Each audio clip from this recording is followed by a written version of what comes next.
dari programming juga ngelihatnya ternyata kalau misalnya kita ngambil berita-berita tentang yang berkaitan dengan mahasiswa dan kampus, itu menjadi salah satu strategi marketing kita dan juga target kita untuk di episode-episode selanjutnya untuk beritanya bisa lebih bagus lagi. Setelah berita kita tayang, biasanya kita tuh punya tim yang bakal membantu nganalisis data dan performa dari konten kita. Nah, terus dari situ disesuaikan lagi cara pengemasannya dan cara kita ngeposting di platformnya. Apakah video kita ini sesuai di platform TikTok kah, Instagram kah, atau nggak di YouTube kah. Jadi itu udah ada tim-timnya sih yang bantuin kita.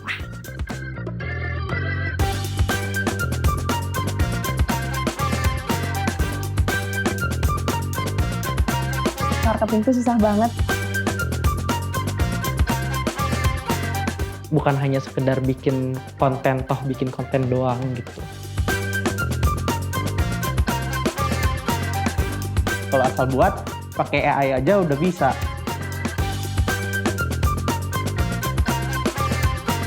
Konten tuh enggak sesimpel yang kalian pikirkan.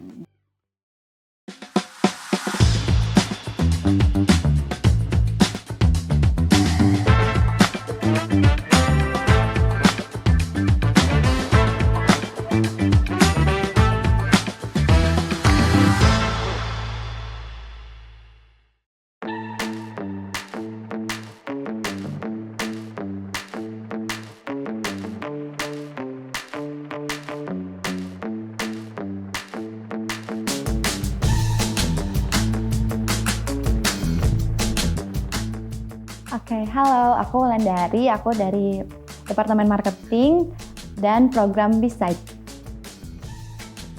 Nama saya Muhammad Fikriani Hartomo, saya dari Departemen Programming. Program saya itu Talk of the Day atau TOD. Perkenalkan, nama aku Darel Azril Aziz Eka Ramdhani dari Departemen Marketing, Program Lidah Hitam. Oke, halo semuanya. Kenalin, nama aku Natalia Angelina. Kalian bisa panggil aku Natalia.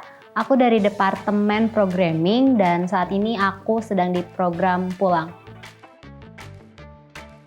Aku sendiri di Pulang sendiri sebagai PJ Programming, di mana peran aku di sana mengatur seluruh kerja programming di Pulang kepada anak-anak aku.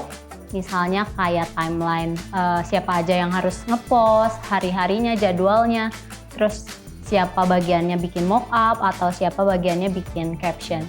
Kalau di departemen, aku sebagai media partner yang dimana aku menjalin komunikasi dengan pihak eksternal. Terus kalau di program, aku biasanya bikin konten buat mempromosikan program B-Side. Kalau di program saya itu, saya biasanya membuat konten dan membuat mock-up itu. Kalau konten itu biasanya fokusnya ke YouTube Short. Di marketing sendiri, aku sekarang diamanahin jadi Medpart, di mana itu yang menghubungkan e-com channel dengan eksternal. Untuk sebelumnya aku tuh megang TikTok e-com channel juga, biasanya buat konten internal e-com channel. Terus aku juga diamanahin jadi PIC di program aku di Lidah Hitam. Kenapa aku tertarik di IKC? Karena emang dari awal tuh e-com channel tuh jadi klub impian aku gitu. Soalnya pas waktu semester 1 tuh aku pas mau masuk e-com channel tuh kayak pesimis gitu loh. Kayak, duh kayaknya nggak akan masuk deh, kayak gitu. Terus kalau misalnya kenapa marketing? Karena emang dari awal tuh emang aku ada ketertarikan di bidang marketing. Jadi aku emang mau linear dari semester 1 sampai nanti tuh bakal ngambil marketing terus. Kenapa aku pilih IKC? Awalnya tuh sebenarnya aku emang udah tertarik sejak SMA di dunia industri kreatif, khususnya di dunia broadcasting. Terus pas masuk kuliah, ternyata ada nih klub e-com channel. Terus kayak mulai cari tahu, ternyata cocok sama aku, mulai daftar dan ternyata keterima. Jadi itu sih alasannya. Untuk IKC sendiri, karena aku emang awalnya udah tertarik sama marketing, terus aku ngerasa IKC memang marketingnya bagus, jadi aku masuk ke IKC. Tertarik masuk IKC itu yang pertama saya karena prospek dan pengalaman yang ditawarkan kepada mahasiswa itu sangat menarik. Dan kenapa saya milih programming? Karena programming itu yang saya lihat dan saya baca terlebih dahulu sebelum mendaftarnya itu sangat cocok kepada diri saya sendiri. Kalau ngomongin konten sekarang, kayaknya nggak cukup cuma konten promosi aja ya. tapi juga harus ngerti audiens sukanya apa. Nah biasanya pas kalian baca tren atau lihat hal yang lagi relate itu gimana sampai akhirnya muncul ide konten dan bisa masuk ke program atau episode yang dibawain?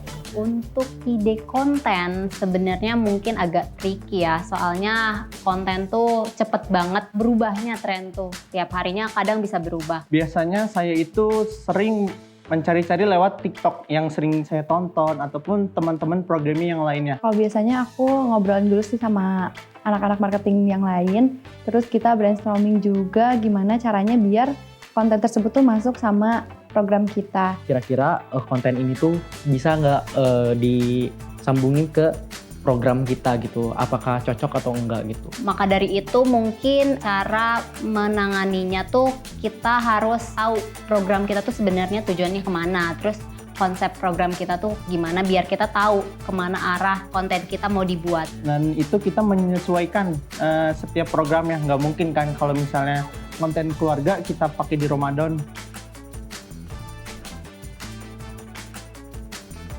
Oke, pas lagi nyari ide konten, pasti ada aja kan ide-ide random atau misalnya absurd dan tiba-tiba muncul dan akhirnya kalian iseng coba upload. Pernah gak sih malah ternyata respons audiensnya itu lucu atau misalnya di luar dugaan kalian?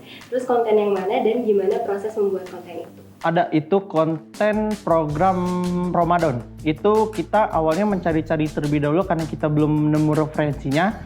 Dan pada saat itu teman saya kepikiran buat bikin salah satu konten yang isinya seperti Ramadan.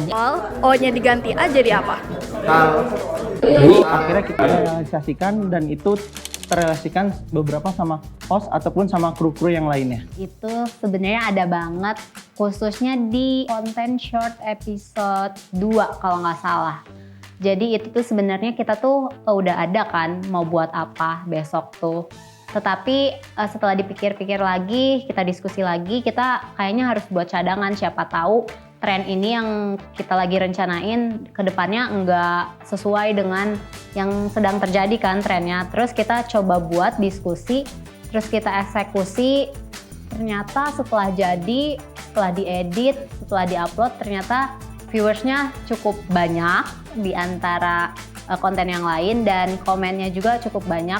Sebenarnya kontennya tuh cukup simple, cukup cuman main game, tebak gambar doang, tapi mungkin pembawaan dari para talentnya mungkin fun, jadi penonton tuh tertarik untuk nonton. Jadi itu mungkin cukup berhasil ya, dari random, dari spontan, jadi ternyata jadi konten yang cukup menarik. Pernah.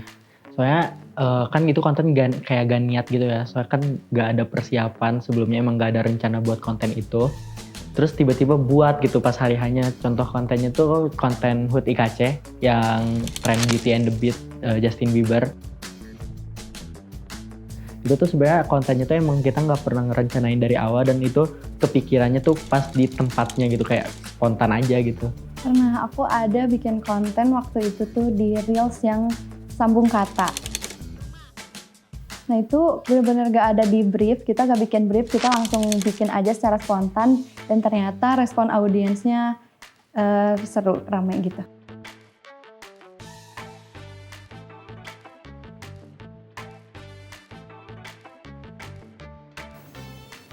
Dari banyaknya ide konten yang kalian buat, kan harapannya pasti bisa menarik lebih banyak audiens dan mencapai target juga ya. Nah, pernah gak sih kalian ngerasa tertekan sama ekspektasi itu? Apalagi kalau hasilnya nggak sesuai harapan. Biasanya kalian evaluasi dan nyiapin strategi buat episode atau konten selanjutnya gimana?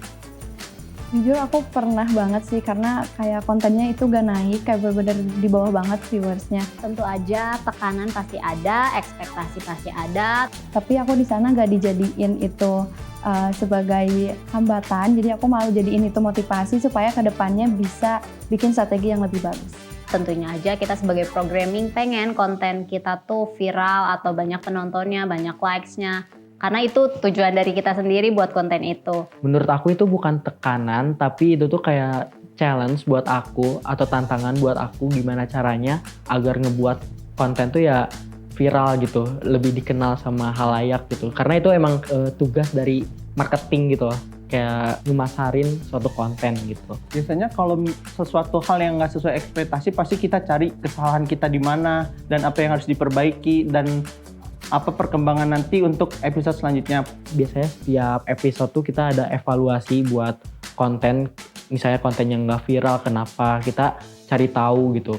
Supaya jadi bahan pelajaran buat selanjutnya, kita kalau buat konten tuh harus kayak gimana. Terus kita udah tahu kan penonton kita tuh, kita bisa analisis penonton kita tuh seperti apa, behaviornya kayak gimana. Jadi kita bisa nentuin ke depannya konten seperti apa yang cocok sesuai target audiens kita.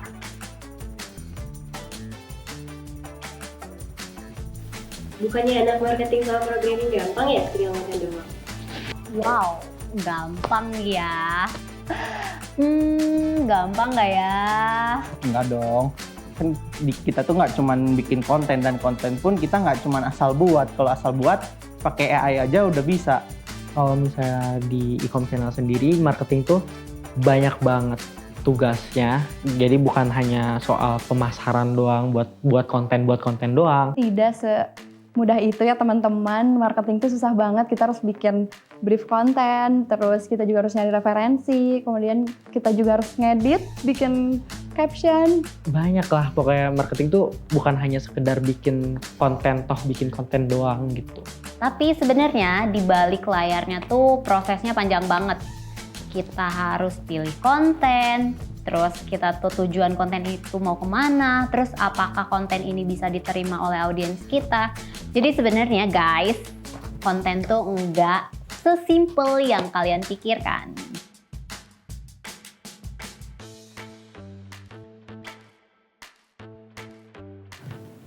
Nah, di balik satu konten yang tayang kan pasti ada proses bolak-balik revisi dan komunikasi juga sama departemen lain. Khususnya kayak post-pro DG. Nah, pernah nggak kalian nerima banyak revisi sampai bikin pusing DG-nya, atau malah dengan tektokan dengan mereka itu jadi lebih gampang ke mereka? Kalau aku sendiri nggak pernah ada masalah dengan DG ataupun post-pro karena kita emang komunikasinya lancar dua arah. Untuk programming sendiri tektokannya dengan DG itu cukup mudah karena untuk referensi poster juga udah banyak di luar sana, dan dari DG sendiri juga cukup mampu memenuhi ekspektasi programming. Jadi untuk revisi adalah minor dikit-dikit. Tapi biasanya kita itu supaya bagus, kita mengusahakan dan mengakalinya secara langsung. Jadi kita bertemu secara langsung, ngobrol apa yang harus direvisi dan apa yang harus dibuat dan apa yang harus dilakukan supaya sesuatu yang kita buat itu menarik dan pas buat di program tersebut. Mungkin boleh cerita dulu kali ya. Sebelum masuk e-com channel tuh kayak ada yang ngasih tahu kayak marketing sama post-pro tuh harus damai-damai ya gitu. Di situ aku nanya kan kayak emang apa sih gitu, orang biasa aja kali. Nah terus ternyata pas aku udah masuk di lingkungan itu tuh berarti gini, ternyata penyebabnya ini gitu. Ya mungkin kalau solusi dari aku sih kurangin miskomnya gitu, lebih ya berhubungan dengan baik aja deh.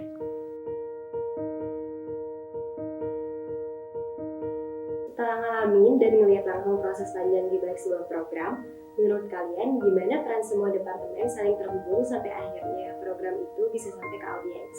Dan sebagai marketing programming yang ada di jembatan akhir, apa yang paling kalian rasain dari proses besar itu?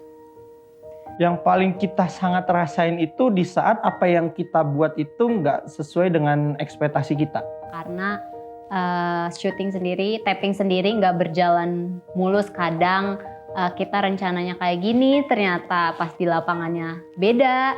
Itu tentu aja sering terjadi, tetapi karena kita saling membantu, saling menutupi segala kekurangan, jadi semuanya bisa berjalan dengan lancar. Suatu program itu seperti puzzle, dan departemen itu adalah part-part dari puzzle itu. Kalau misalnya nggak ada salah satu part di antara puzzle yang itu tuh ya gak bakal sempurna gitu. Kita tuh emang butuh departemen satu sama lain supaya programnya berjalan dengan lancar.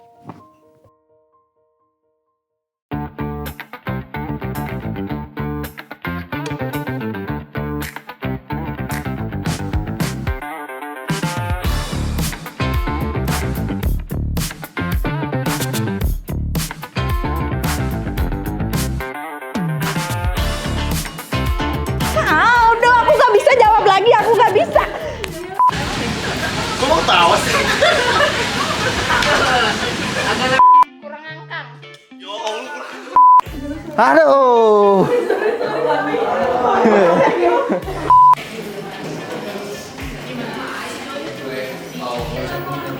Gimana men? Kelihatan banget sih itu.